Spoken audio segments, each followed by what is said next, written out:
everybody, welcome back to another video, the T on NPD and relationships. Hello everyone, to all of my new subscribers and new family members, hello and welcome. And of course to my tribe and family at large, listen y'all, welcome back. Thank you all so much for coming back and watching another video. Y'all know I love to always mention our Thursday night live streams. It's been switching up a few days. Sometimes it's Thursday, Friday, Saturday, or Sunday. Turn your notifications on so you can see when we will be going live. I guarantee you don't want to miss it, whether it's our Q&A sessions or if I'm doing a deep teaching on different things that we need to understand about life in general, and especially as it relates to healing from narcissistic abuse. All right. And y'all listen, 5 p.m. is when we usually go live, okay? And that's usually our Thursday night live streams. Again, my schedule has switched up just a little bit, so we're doing different days. But please turn on your notifications and you will get the notification, all right? Hopefully. All right, so y'all, every time we drop a video on the channel, y'all know the goal of the day is 2.1K plus on the likes. If you rocks with your girl, hit that like button, hit that like button, hit that like. Y'all hitting the like button? Okay. You know I'm just checking a rock with you. Okay. I'm doing a rock with you check. You rock with your girl? Okay. All right, y'all. Well, so let's jump into the topic of this video. I want to get right into it. I want to talk about, I'm often asked the question about narcissists, after the discard, did the narcissist ever really care? Did they ever really value, did they ever truly value what I brought to the table, the value that I brought to their lives? That's always a question that I'm asked, because the narcissist, when they abuse, it's so reckless and it's so intense that, we think that these people, they couldn't care less, what we do, how we do anything. But did they ever value? Did they ever value, okay, who you were, what you brought to the table? So I'm going to talk about that in this video, because I think it's important to understand how narcissists actually, what their value system is predicated on. Okay. I want you to understand what their value system is predicated on, and then how you fit into that. And then I believe that is going to answer the question. Okay. So here we go. Now, a narcissist, as you all know, or it's when you're in an addictionship with them, because it's not a relationship, it is a very one-sided situation. Okay. Very one-sided. It's a very parasitic relationship. So you are usually the host and the narcissist is the parasite. They're sucking all the life out of you. They're doing, this is just who they are. All right. They drain you of your energy. And a lot of times people like to call them energy vampires, because they literally just, they suck the life out of you, with all of the arguing, the chaos, the confusion, just everything. So when we talk about how they value things, a narcissist's value system is predicated on what you can offer them. Okay. Whatever it is that you bring to the table, and not just you, but any other supplies that's around the narcissist. Now, whenever it's, if they truly value something, then they're going to try to really hold on to that thing. And that means that probably most of you that are watching this video were probably grade A supply, or, it was a very close family member, or it is a very close family member that you're dealing with, or perhaps it could be a friend. But if you were grade A supply, you were a person that the narcissist usually ran their day by day operations. They will always run it by you. You guys were always in communication. You were just, you were pretty much in the know of whatever was happening in the narcissist's life. Okay. So if you were that person, the value that you brought to the table, of course, the narcissist is going to prioritize you because of who you are. Now, most people think that the narcissists value you in the love bomb stage. No, in the love bomb stage, they're not truly valuing you at that time. They're manipulating you and they're grooming you. Okay. Let's be clear. Okay. They saw, and let me just tell you this.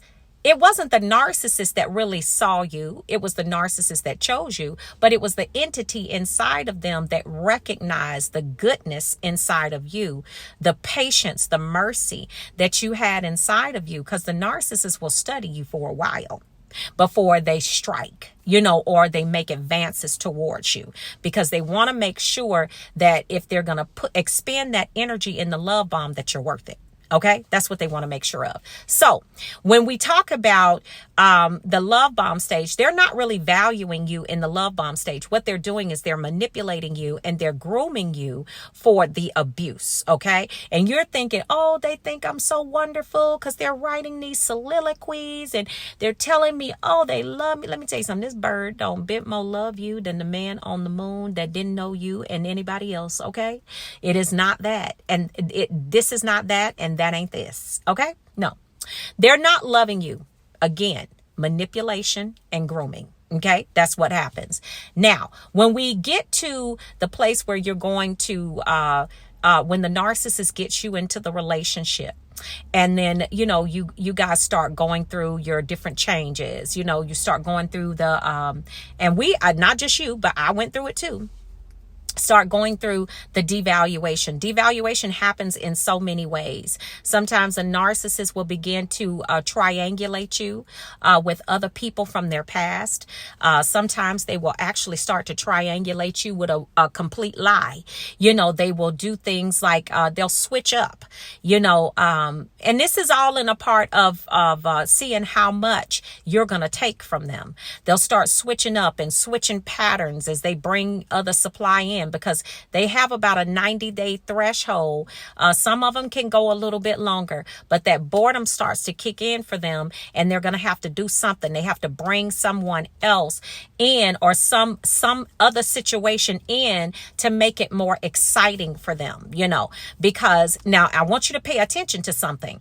Now, if they're during the devaluation stage, if they were really valuing you in the love bomb stage, then how did you get to the devaluation stage? You see that? That's a huge indication that they were not necessarily focused on your value in the beginning. They were focused on what you were bringing to the table, and focus. And when I say bringing to the table, they were focusing on what you had materially, what you could give them, and how susceptible you were going to be to their love bombing, manipulation, and the grooming. Okay, that's what they were really. So then once you get into this devaluation stage, then what they're doing is they are actually seeing how much of their crap you're going to take. I'm telling you something, these backwards walking giraffes, they try it in so many ways.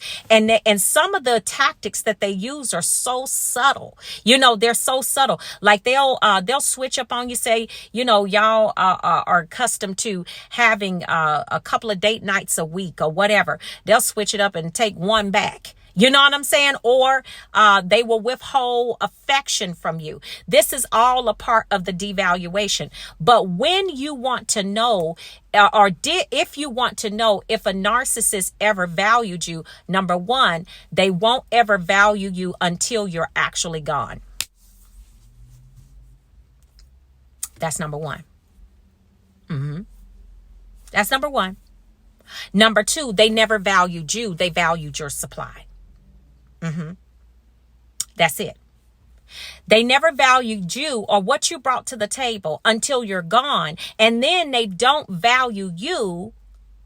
They value your supply. See, a narcissist they're not set up to value someone that they do not respect. Okay? I got to say that again. A narcissist is not set up to value someone that they do not respect. Why do I say that? Because all of the things that you allow them to do, that I allowed them to do in that devaluation stage, right?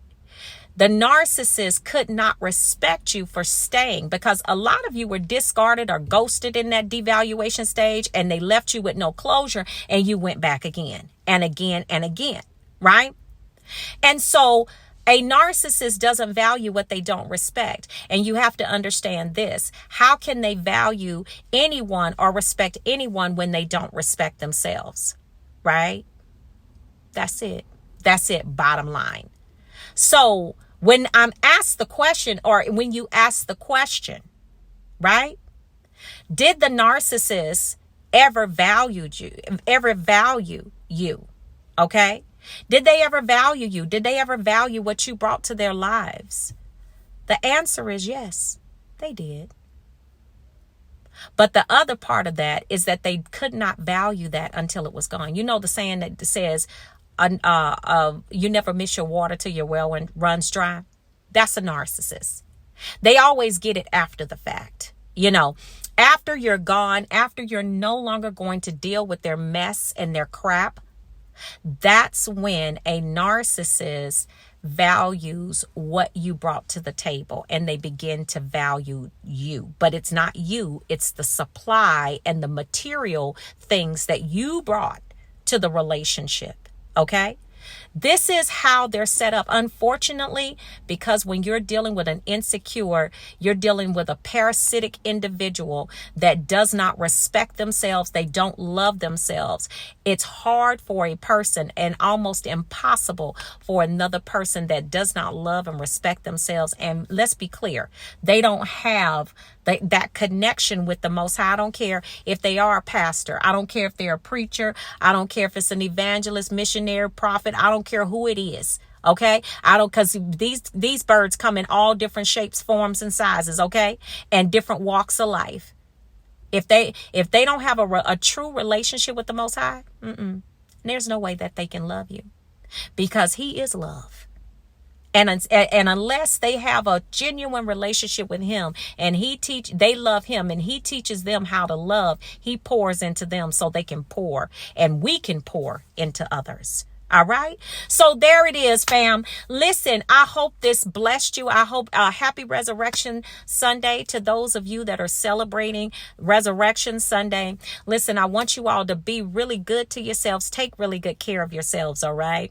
And I will see you all on the next video. I love you all, and I will see you all healed and whole at the top. Shalom, family. Peace.